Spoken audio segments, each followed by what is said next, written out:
வணக்கம். வேர்ல்ட் என்ற செய்திகளுக்காக நான் ஹரிணி. முதலில் தலைப்புச் செய்திகள். சிரியா மீது விதிக்கப்பட்ட பல தடைகளை நீக்கியது பிரிட்டிஷ் அரசு. அமெரிக்க ஜனாதிபதி டிரம்புக்கு எதிராக 12 அமெரிக்க மாநிலங்கள் இணைந்து தொடர்ந்த வழக்கு. காசாவில் இஸ்ரேல் நடத்திய விமான தாக்குதல். டிரம்பின் சமாதான ஒப்பந்தத்தை நிராகரித்த உக்ரைன் அரசு. இந்திய கடற்படை கப்பலேவிய ஏவுகணை. இனி விரிவான செய்திகள். டிசம்பரில் ஜனாதிபதி பஷர் அல்-அசாத் மின்னல் கிளர்ச்சி தாக்குதலில் வீழ்த்தப்பட்டதை அடுத்து சிரியாவை மீண்டும் கட்டியெழுப்ப உதவுவதற்காக அரசாங்க துறைகள் மற்றும் ஊடகங்கள் உட்பட 12 சிறிய நிறுவனங்களுக்கு எதிரான பொருளாதார தடைகளை நீக்குவதாக பிரிட்டிஷ் அரசாங்கம் கூறியுள்ளது. அசாத்தின் அடக்குமுறை ஆட்சியை ஆதரித்தவர்கள், பொதுமக்களை வன்முறையில் ஒடுக்க உதவுவோர் மற்றும் தவறான தகவல்களை பரப்பியவர்களுக்கு எதிராக பிரிட்டன் தடைகளை விதித்தது. பிரிட்டனின் மத்திய கிழக்கு அமைச்சர் ஹாமிஷ் பால்கோனர் வெளியிட்ட அறிக்கையில், சிறிய மக்கள் தங்களது நாட்டையும் பொருளாதாரத்தையும் மீண்டும் கட்டியெழுப்புவதற்கான வாய்ப்பு தகுதியானவர்கள், அத்துடன் நிலையான சிரியா பிரிட்டனின் தேசிய நலனில் உள்ளது என்று தெரிவித்துள்ளார். சிரியாவின் புதிய தலைவர்கள் கிட்டத்தட்ட 14 ஆண்டுகால உள்நாட்டு போருக்கு பிறகு நாட்டின் சீரழிந்த பொருளாதார மற்றும் உள்கட்டமைப்பை மீண்டும் கட்டியெழுப்ப தொடங்குகின்றனர். டமாஸ்கஸில் உள்ள புதிய அதிகாரிகள் அசாத்தின் அரசாங்கத்தின் மீது மேற்கத்திய நாடுகளால் விதிக்கப்பட்ட கடுமையான பொருளாதார தடைகளை நீக்குவதற்கு மட்டுப்படுத்தப்பட்ட வெற்றியுடன் அழுத்தம் கொடுத்துள்ளனர். பிரிட்டிஷ் வெளியுறவு அலுவலகம் வெளியிட்ட அறிவிப்பில், சிரியாவின் உள்துறை மற்றும் பாதுகாப்பு அமைச்சகம் உட்பட பல அரசு நிறுவனங்களின் மீதான நிதி தடைகள் மற்றும் சொத்து முடக்கம் நீக்கப்பட்டது என்று தெரிவித்துள்ளது. சிரியாவின் அரசு வானொலி மற்றும் தொலைக்காட்சியின் பொது அமைப்புக்கு எதிராகவும் தடைகள் விதிக்கப்பட்டன. அந்த ஊடகங்கள் அசாத்துக்கு எதிராக பிரச்சாரத்தை பரப்பியதாகவும் பொதுமக்களுக்கு எதிராக வன்முறையை தூண்டியதாகவும் முன்பு பிரிட்டனால் குற்றம் சாட்டப்பட்ட சிரிய அரசு நடத்தும் நிறுவனமாகும்.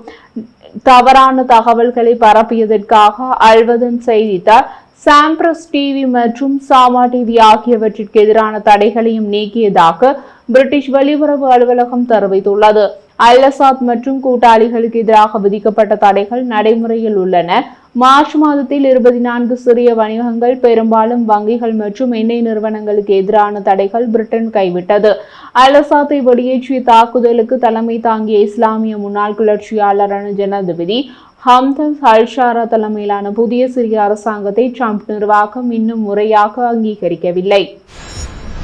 ஜனாதிபதி டிரம்பின் தொடர்ச்சியான வரிகள் உலகளாவிய வர்த்தகத்தை உலுக்கியுள்ள நிலையில் அதனை தடுக்கும் நோக்கில் 12 அமெரிக்க மாநிலங்கள் ஒன்றிணைந்து வழக்கு தொடர்ந்துள்ளன. இந்த வழக்கு அமெரிக்க சர்வதேச வர்த்தக நீதிமன்றத்தில் தாக்கல் செய்யப்பட்டுள்ளதாக தெரிவிக்கப்படுகிறது. அதன் போது இந்த வழக்குகள் Oregon, Arizona, Colorado, Connecticut, Delaware, Illinois, Maine, Minnesota, Nevada, New Mexico, New York மற்றும் வெர்மாண்ட் ஆகிய மாநிலங்களே இவ்வாறு ட்ரம்ப் நிர்வாகத்திற்கு எதிராக வழக்கு தொடர்ந்துள்ளன. நியூயார்க்கின் ஆளுநர் மற்றும் ஆண்டர்னி ஜெனரல் தலைமையிலான இந்த வழக்கு ஜனாதிபதி டிரம்பிற்கு வரிகளை விதிக்க அதிகாரம் இல்லை என்றும் அத்தகைய வரிகளை அமெரிக்க காங்கிரஸ் அங்கீகரிக்கப்பட வேண்டும் என்றும் வாதிடுகிறது. அத்தோடு டிரம்பின் வரிகள் சட்டவிரோதமானது என்றும் அவை அமெரிக்க பொருளாதாரத்தில் குழப்பத்தை ஏற்படுத்தியுள்ளன என்றும் அமெரிக்க சர்வதேச வர்த்தக நீதிமன்றம் சுட்டிக்காட்டியுள்ளது. அதனுடன் அமெரிக்க ஜனாதிபதி டிரம்பின் வெளிநாட்டு இறக்குமதிகள் மீதான வரிகளை சட்டப்பூர்வமாக எதிர்த்த முதல் மாநிலமாக கலிபோர்னியா அண்மையில் பதிவாகியிருந்தது.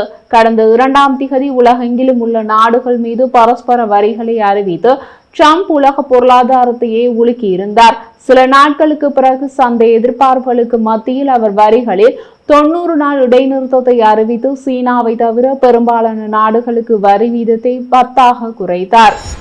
பாலஸ்தீன செய்திகள். காசாவில் பாடசாலை ஒன்றின் மேல் இஸ்ரேல் நடத்திய தாக்குதலில் 23 பேர் உயிரிழந்துள்ளதாக தெரிவிக்கின்றன. காசா இஸ்ரேல் இடையேயான போர் ஒப்பந்தம் காலாவதியான நிலையில் காசா மீது இஸ்ரேல் தீவிர தாக்குதலை மேற்கொண்டது. அத்துடன் இஸ்ரேலுக்கும் ஹமாஸ் அமைப்புக்கும் இடையே நிலவி வந்த போர் நிறுத்த உடன்பாடு காலாவதியான நிலையில் இஸ்ரேல் ராணுவம் காசா மீது மீண்டும் தனது தாக்குதலை தீவிரப்படுத்தியுள்ளது. பணைய கைதிகளை மீட்பது மற்றும் ஹமாஸ் ஆயுத குழுவினர் ராணுவ வலிமையை முழுமையாக அழித்தொழிப்பது ஆகிய முக்கிய இலக்குகளை முன்வைத்து இஸ்ரேல் இந்த நடவடிக்கையை மேற்கொண்டுள்ளதாக அறிவித்துள்ளது. கடந்த 2 வருடங்களாக நீடித்து வரும் இந்த காசா போரில் இதுவரை 50,000க்கும் அதிகமானோர் உயிரிழந்துள்ளனர். நேற்று இஸ்ரேலிய பாதுகாப்பு படைகள் காசாவின் தெற்கே அமைந்துள்ள ரஃபா நகரை குறிவைத்து அதிதீவிர வான்வழி தாக்குதலை நடத்தியுள்ளன. இந்த கொடூரமான தாக்குதலில் அப்பகுதியில் அமைந்திருந்த இஸ்லாமிய பள்ளிக்கூடம் ஒன்று உட்பட ஏராளமான கட்டிடங்கள் தாக்கப்பட்டு இடிந்து தரைமட்டமாகின. இது ரஃபா தாக்குதலில் குறைந்தது 23 பேர் உயிரிழந்துள்ளனர் என காசா சுகாதார அமைச்சு அறிவித்துள்ளது. இந்த புதிய இராணுவ நடவடிக்கை ஏற்கனவே துயரத்தில் ஆழ்ந்துள்ள காசா மக்களுக்கு மேலும் கவலையை ஏற்படுத்தியுள்ளது. உக்ரைன் ரஷ்யாவிடம் சரணடைதல் என்ற பேச்சுக்கே இடமில்லை என திட்டவட்டமாக தெரிவித்துள்ளது. உக்ரைன் பிரதமர் ரஷ்யாவால் தற்போது ஆக்கிரமிக்கப்பட்டுள்ள உக்ரைனின் அனைத்து பிரதேசங்களையும் உக்ரைன் விட்டுக் கொடுக்கும் ஒரு ஒப்பந்தத்திற்கான அமெரிக்க முன்மொழிவு பற்றிய ஊடக தகவல் வெளிவந்த நிலையில் இவ்வாறு கூறியுள்ளார். இது குறித்து எக்ஸ் தளத்தில் அவர் வெளியிட்டுள்ள பதிவில் குறிப்பிடப்பட்டுள்ளதாவது: போர் விவகாரம் குறித்து விவாதிப்பதற்காக நட்பு நாடுகளின் தலைவர்களை எங்களின் பிரதிநிதிகள் தற்போது லண்டனில் சந்தித்து பேசி வருகின்றனர். அத்துடன் இந்த சூழலில் நாங்கள் தெரிவித்துக் கொள்ள விரும்புவது போர் நிறுத்த பேச்சுவார்த்தைக்கு உக்ரைன் எப்போதும் தயாராக இருக்கிறது. ஆனால் ரஷ்யாவிடம் ஒருபோதும் சரணடையாது. அதனோடு ரஷ்யாவுடன் மேற்கொள்ளப்படக்கூடிய எந்த ஒப்பந்தமும் அந்த நாடு தனது படைகளை மீண்டும் திரட்டவும் கூடுதல் பலத்துடன் எங்கள் மீது தாக்குதல் நடத்தவும் அந்த நாட்டுக்கு வாய்ப்பு ஏற்படுத்தி தருவதாக இருக்கக்கூடாது. ரஷ்யாவுடன் போர் நிறுத்த ஒப்பந்தம் ஏற்பட வேண்டும் என்றால் அது முழுமையானதாக இருக்க வேண்டும்.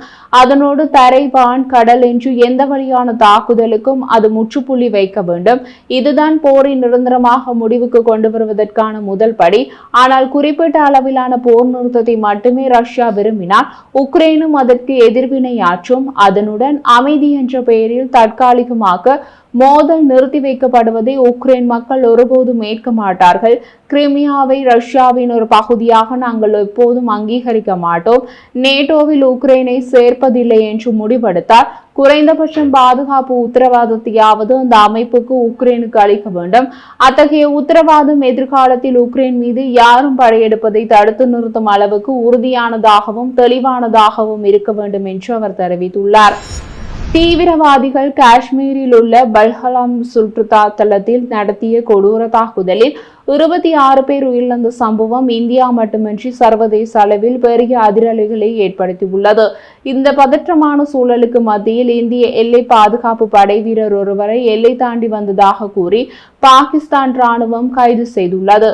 அதனுடன் பிடிப்பட்ட வீரரின் பெயர் PK சிங் என்றும் அவர் இந்திய எல்லை பாதுகாப்பு படை வீரராக 17 ஆண்டுகளாக பணிபுரிந்து வருகிறார் என்றும் பாகிஸ்தான் ஊடகங்கள் தகவல் வெளியிட்டுள்ளன. அவரிடமிருந்து துப்பாக்கி, வாக்கி டோக்கி ஆகியவற்றை பாகிஸ்தான் ராணுவத்தினர் பறிமுதல் செய்துள்ளதாக தகவல் வெளியாகியுள்ளது. பஞ்சாப் மாநிலம் பேஷ்புவர் அருகே அவர் எல்லை தாண்டி சென்றிருக்கலாம் என்று கூறப்படுகிறது. அவரை பத்திரமாக மீட்டு அழைத்து வருவது குறித்து எல்லை பாதுகாப்பு படை அதிகாரி தீவிர ஆலோசனை நடத்தி வருவதாக கூறப்படுகிறது. இந்திய கடற்படைக்கு சொந்தமான INS சூரத் கப்பலில் இருந்து ஏவுகணை செலுத்தி சோதனை மேற்கொள்ளப்பட்டது. இந்த சோதனையில் வானத்தில் உள்ள இலக்கை ஏவுகணை வெற்றிகரமாக துல்லியமாக தாக்கி அளித்ததாக இந்திய கடற்படை தெரிவித்துள்ளது. இந்த சோதனை வெற்றி இந்திய கடற்படைக்கு மேலும் பாதுகாப்பு திறனை அதிகரிப்பதாக இருக்கும் எனவும் தெரிவிக்கப்பட்டுள்ளது. அத்துடன் இந்த ஏவுகணை இந்தியாவில் தயாரிக்கப்பட்டதாகவும் அதனுடன் விமானம் மற்றும் தரையிலிருந்து கப்பலை தாக்கும் ஏவுகணைகளை வெற்றிகரமாக இந்த ஏவுகணை தாக்கி அளிக்கும் வல்லமை கொண்டதாகும். பஹல்காம் தீவிரவாத தாக்குதலுக்கு பாகிஸ்தான் மூளையாக செயல்பட்டது தெரிய வந்துள்ளது. இதனால் இந்தியா பாகிஸ்தானுக்கு எதிராக கடுமையாக கட்டுப்பாட்டுகளை விதித்து வருகிறது. அத்தோடு கற்பனை செய்து பார்க்க முடியாத வகையில் பதிலடி கொடுக்கப்படும் என இந்திய பிரதமர் மோடி தெரிவித்துள்ளார். இந்தியா தாக்குதல் நடத்த வாய்ப்புள்ளதாக கருதும் பாகிஸ்தான் ஏவுகணை சோதனைக்கு உத்தரவிட்டுள்ளது. இந்த நிலையில் இந்திய கடற்படை நடத்திய சோதனை முக்கியத்துவம் வாய்ந்ததாக கருதப்படுகிறது.